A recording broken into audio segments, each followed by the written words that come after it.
نحمده ونصلي على رسوله الكريم اما بعد فاعوذ بالله من الشيطان الرجيم بسم الله الرحمن الرحيم رب اشرح لي صدري ويسر لي امري واحلل عقدة من لساني يفقهوا قولي.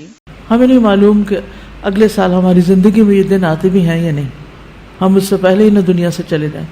اس لیے بہت ضروری ہے کہ ان 10 دنوں کی پلاننگ کریں کہ ہم نے کیا کیا کرنا ہے. صرف وہ کام کافی نہیں جو ہم ہر روز نیکی کے کام کرتے رہتے ہیں، مثلا جو روٹین میں نوافل پڑھ رہے ہیں یا صدقہ خیرات کر رہے ہیں یا اور نہیں، مزید بھی کرنا ہے. صحابہ ان دنوں میں انتھک محنت کیا کرتے تھے. سعید بن جبیر ذل حجہ کے 10 دن داخل ہونے کے بعد عبادت میں بہت زیادہ کوشش کرتے تھے، حتیٰ کہ وہ اتنی محنت کرتے کہ لگتا کہ وہ اس کی قدرت نہیں رکھتے، یعنی اپنے آپ کو اتنا تھکا دیتے کہ لگتا کہ بس اب اس سے زیادہ کچھ کر نہیں سکتے، آخری درجے تک. اب نیک اعمال میں سے افضل عمل جو ان دنوں کے لیے پسندیدہ ہے وہ اللہ کا ذکر ہے. نبی صلی اللہ علیہ وسلم نے فرمایا کوئی دن اللہ کے ہاں ان 10 دنوں سے زیادہ عظمت والا نہیں ہے، اور نہ ہی کسی دن کا عمل اللہ تعالیٰ کو ان 10 دنوں کے عمل سے محبوب ہے. یعنی نہ دن ان دنوں سے افضل ہے اور کوئی اور عمل اس سے افضل نہیں. بس تم ان 10 دنوں میں کثرت سے لا الہ الا اللہ، اللہ اکبر اور الحمدللہ پڑھو، یعنی تحلیل، تکبیر اور تحمید.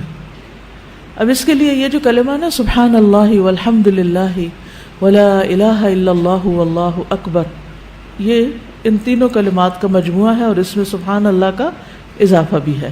اسی طرح اللہ اکبر لا الہ الا اللہ واللہ اکبر وللہ الحمد. ٹھیک ہے، اس میں بھی تینوں چیزیں آ جاتی، الحمد بھی آ جاتی ہے، اللہ کی حمد بھی آ جاتی ہے، اور لا الہ الا اللہ اور اللہ اکبر بھی آ جاتا ہے. صحابہ کرام جو تھے ان میں سے ابن عمر اور ابو ہریرہ رضی اللہ عنہما ان 10 دنوں میں بازار کی طرف نکل جاتے اور دونوں تکبیرات پڑھتے، یعنی مل کے بھی پڑھتے. لوگ ان کی تکبیر سن کر تکبیر کہتے، یعنی یہ پڑھتے تو جو سنتا تو وہ بھی کہنا شروع کر دیتا. تو لوگ ان کی تکبیر سنتے کا کیا مطلب ہے کہ یہ تکبیرات اونچی آواز سے پڑھ رہے ہوتے تھے. آپ دیکھیں گھروں میں اکثر لوگ گنگناتے رہتے ہیں یا کچھ، تو گھروں میں بھی تکبیرات اونچی آواز سے پڑھیے، چلتے پھرتے اونچی آواز سے پڑھیے تاکہ دوسروں کو یاد آ جائے. اونچی آواز سے پڑھنے کا مقصد اصل میں کیا ہے؟ یاد دہانی، کہ دوسرے لوگ بھی پڑھنا شروع کر دیں. پھر اسی طرح محمد بن علی جو تھے، ان صحیح بخاری میں آتا ہے کہ وہ نفل نمازوں کے بعد بھی تکبیر کہتے تھے. یعنی نفل نماز پڑھ کے، جیسے تہجد کے پڑھے یا چاشت اشراق کے پڑھے یا پھر اس کے علاوہ، تو وہ نفل پڑھ کے بھی تکبیر پڑھتے تھے. اسی طرح عورتیں بھی تکبیرات پڑھتی تھی.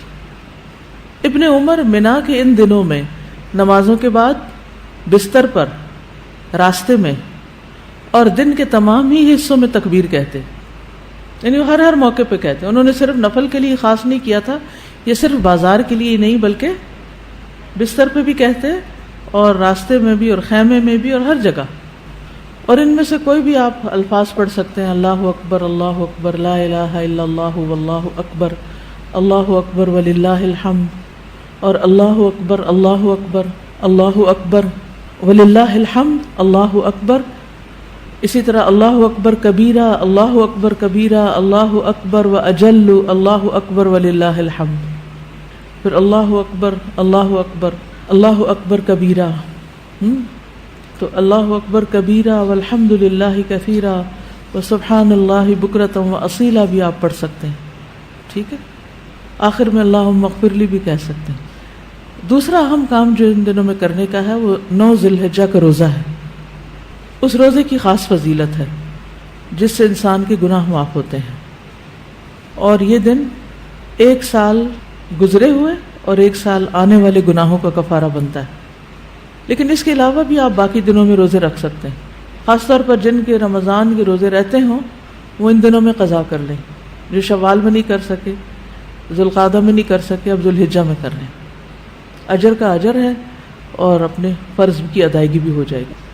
شوال کے روزے تو الگ الگ رکھنے پڑتے ہیں، لیکن یہ آپ ملا کے بھی رکھ سکتے ہیں، کیونکہ ان پہلے 8 دنوں کے روزے کو مخصوص نہیں ہے، یہ ہم نفلی روزے ثواب کی خاطر رکھتے ہیں. لیکن اگر قضا رکھ لیں تو بہت اچھا ہے. اور ان دنوں کا سب سے افضل عمل قربانی ہے. اقوال میں تسبیحات ہیں، افعال میں قربانی. تو مجھے امید ہے کہ آپ سب نے قربانیوں کو بندوبست کر لیا ہوگا. اگر ہر شخص الگ الگ نہیں کر سکتا تو مل کے بھی، اکٹھے ہو کے بھی قربانی کر سکتے، کیونکہ جان کا صدقہ تو کبھی بھی کیا جا سکتا ہے. تو عام دنوں میں کرنے کے بجائے ان دنوں میں انسان کر لے، ان دنوں میں پیسے جمع کرا لے. خاص طور پر غریبوں تک جو پہنچایا جاتا ہے گوشت، اس میں انسان اپنا حصہ ڈال لے. ایک طرف کیا کرنا ہے، تسبیحات کی کثرت، اور دوسری طرف کیا چھوڑنا ہے، غیبت، چگلی، تانا، فضول میں لغو باتیں، ہنسی مذاق.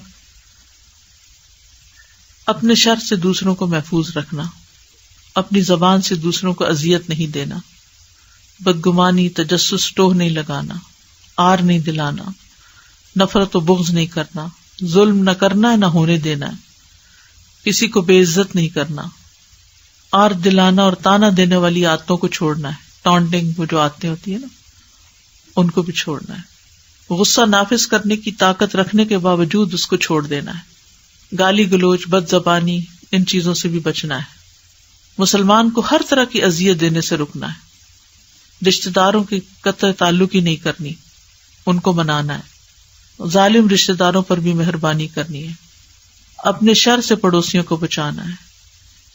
اپنے ایمان کی تجدید کرنی ہے. صبر اور عفو درگزر کرنا ہے. اچھا اخلاق اختیار کرنا ہے. اول وقت پہ نماز پڑھنا ہے. قیام لمبا کرنا ہے.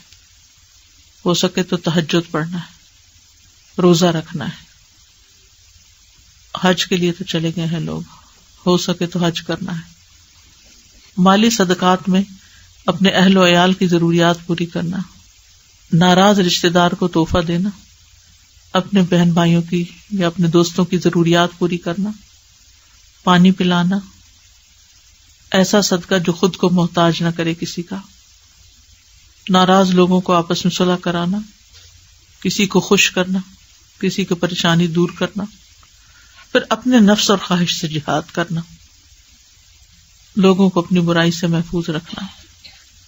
اور صدقے خیرات میں کھانے پینے اور دیگر چیزوں کے علاوہ اچھی کتابیں، اچھے پیمفلیٹس اور خصوصاً اس ٹاپک کی اویئرنیس لوگوں میں کریٹ کرنا ہے. قرآن کی تلاوت میں عام روٹین سے زیادہ پڑھنا، اس کو انکریز کرنا ہے. اللہ سبحانہ و تعالی ہمیں عمل کی توفیق عطا فرمائے.